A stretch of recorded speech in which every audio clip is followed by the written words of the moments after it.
ओम गणेशाय नमः। भगवान श्री कृष्ण के सभी भक्तों को राधे राधे, जय श्री कृष्ण। आज मैं आपको सुनाऊंगी भागवत महापुराण में अष्टम स्कंद में पहला अध्याय, विविध मनवंतरों का वर्णन। राजा परीक्षित ने पूछा, मुनिवर, स्वयंभू मनु के वंश का विस्तार तो आपने बताया था। उस वंश में उनकी कन्याओं के द्वारा मरीचि आदि प्रजापतियों ने अपनी जो परंपरा चलाई उसे भी आपने बताया। अब आप कृपया दूसरे मनवंतरों में होने वाले मनुओं के बारे में भी हमें बताइए। भगवान ने बीते हुए मनवंतरों में जो जो लीलाएं की हैं और आगे भी जाकर करेंगे उनके बारे में हमें भी बताएं। श्री सुखदेव जी ने कहा, राजन, इस कल्प में 6 मनवंतर बीत चुके हैं। उनमें से पहले मनवंतर का वर्णन मैं कर चुका हूँ। देवता आदि की उत्पत्ति उसी में हुई थी। उस मनवंतर में स्वयंभू मनु की पुत्री आकुति से यज्ञ पुरुष के रूप में धर्म का उपदेश देने के लिए तथा देवहूति से कपिल के रूप में ज्ञान का उपदेश भगवान ने दिया था। तब उन्होंने पुत्र रूप में अवतार लिया था। यज्ञ पुरुष ने आकुति के गर्भ से अवतार लेकर जो किया, अब उसका वर्णन करता हूँ। परीक्षित, मनु ने समस्त कामनाओं और भोगों से विरक्त होकर राज्य छोड़ दिया था। कपिल अवतार के समय मैंने उसका वर्णन तुमसे किया था। वे अपनी पत्नी शत्रुपा के साथ तपस्या करने वन में चले गए थे। तब उन्होंने सुनंदा नदी के तट पर एक पैर से खड़े रहकर 100 वर्ष तक घोर तपस्या की। तपस्या के समय वे भगवान की इस प्रकार उपासना किया करते थे, जिनकी चेतना के स्पर्श मात्र से ही ये विश्व चेतन हो जाता है। वे परमात्मा है। संपूर्ण विश्व में रहने वाले चराचर प्राणी और ये विश्व सब उन्हीं परमात्मा में व्याप्त है। मनुष्य को संसार के किसी भी पदार्थ में मोह ना करके मात्र उतना ही ग्रहण करना चाहिए जितने से जीवन बचा रहे। तृष्णा का सर्वथा त्याग करना ही उत्तम है। इस संसार में परमात्मा ही समस्त पदार्थों और जीवों के साक्षी है।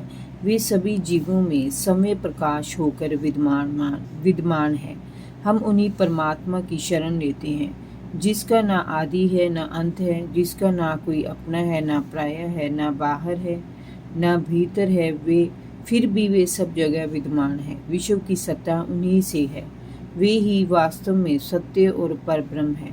उनके अनंत नाम है। वे ही सर्वशक्तिमान, सत्य, समय प्रकाश और जन्मे और पुराण पुरुष है। वे अपनी माया से इस संसार की रचना, पालन और संहार करते हैं, फिर भी इससे सर्वथा तटस्थ कर रहते हैं। उन्हें जानने के लिए योगीजन और ऋषि मुनि कर्म योग का अनुष्ठान किया करते हैं।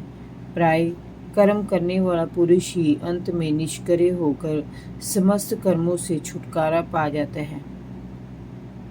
वैसे तो भगवान भी कर्म करते हैं, किंतु वे अपने लिए नहीं, लोक कल्याण के लिए कर्म करते हैं। फिर भी वे उन कर्मों में आसक्त नहीं होते। अंत उनका अनुसरण करके अनासक्त रहकर कर्म करने वाले भी कर्म बंधनों से मुक्त हो जाते हैं। भगवान ज्ञान स्वरूप हैं, इसीलिए उनमें नाम मात्र को भी अहंकार नहीं है।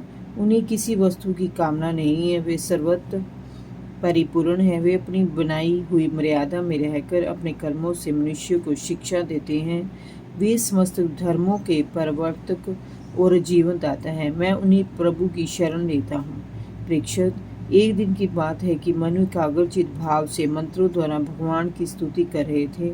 उन्हें नींद में अचेत जानकर भूखे असुरगण और राक्षस आदि उन पर टूट पड़े। ये देखकर अंतर्यामी भगवान यज्ञ पुरुष मनु की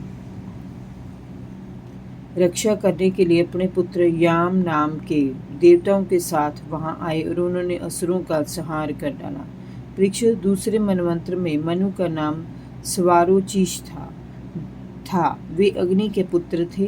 उनके पुत्र थे धूमान, सुषेण, रोचिष्मान। इस मनवंतर में इंद्र का नाम रोचन था। प्रधान देवगण थे तुषित, ऊर्ज, स्तंभ आदि सप्त ऋषि थे। इस मनवंतर में वेद शिरा नाम के ऋषि की पत्नी तुषिता थी। उसके गर्भ से भगवान ने विभु नाम से जन्म लिया था। वे आजीवन ब्रह्मचारी थे। उन्हीं की शिक्षा से 88,000 ऋषियों ने ब्रह्मचर्य व्रत का पालन किया था। तीसरे मनु थे उत्तम। वे प्रिय व्रत के पुत्र थे। उनके पुत्र पवन, सुंजय, यज्ञहोत्र आदि थे। इस मनवंतर में वशिष्ठ जी के प्रमद आदि 7 पुत्र सप्तऋषि थे। इंद्र का नाम था सत्यजित। इस मनवंतर में धर्म की पत्नी सुनुता के गर्भ से भगवान पुरुषोत्तम ने सत्यसेन के नाम से अवतार लिया था। उनके साथ सत्यव्रत नाम के देवगण भी थे। इस मनवंतर में भगवान ने इंद्र के सखा बनकर असत्य परायण, दुखशील, दुष्ट यक्षों, राक्षसों और जीवद्रोही भूतगणों का संहार किया था। इस युग में सत्य, वेद, श्रुत और भद्र देवताओं के प्रधान गण थे। चौथे मनु का नाम था तामस। वे तीसरे मनु उत्तम के सगे भाई थे। उनके पृथु, ख्याति, नर, केतु और 10 पुत्र थे। सत्य, हरि और वीर देवताओं के प्रधान गण थे। इंद्र का नाम था त्रिशिक। इस मनवंतर में ज्योतिर्धाम आदि सप्त ऋषि थे। धृति के पुत्र वैधृति आदि नाम के देवता इस युग में हुए। उन्होंने नष्ट प्राय वेदों को अपनी शक्ति से बचाया था, इसीलिए उन्हें वैधृति कहा जाता है। इस मनवंतर में हरि मेधा ऋषि की पत्नी हरिणी के गर्भ से श्री हरि के रूप में भगवान ने अवतार लिया था। इसी अवतार से उन्होंने ग्राह से गजेंद्र की रक्षा की थी। राजा परीक्षित ने पूछा, मुनिवर, यह प्रसंग अत्यंत पुण्यमय है। आप कृपया करके बताइए कि भगवान ने ग्राह से गजेंद्र को कैसे बचाया था।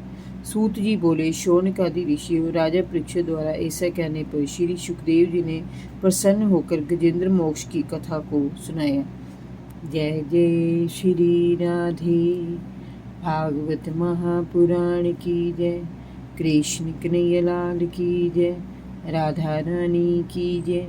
भगवान श्री कृष्ण के सभी भक्तों को राधे राधे। जय श्री कृष्ण।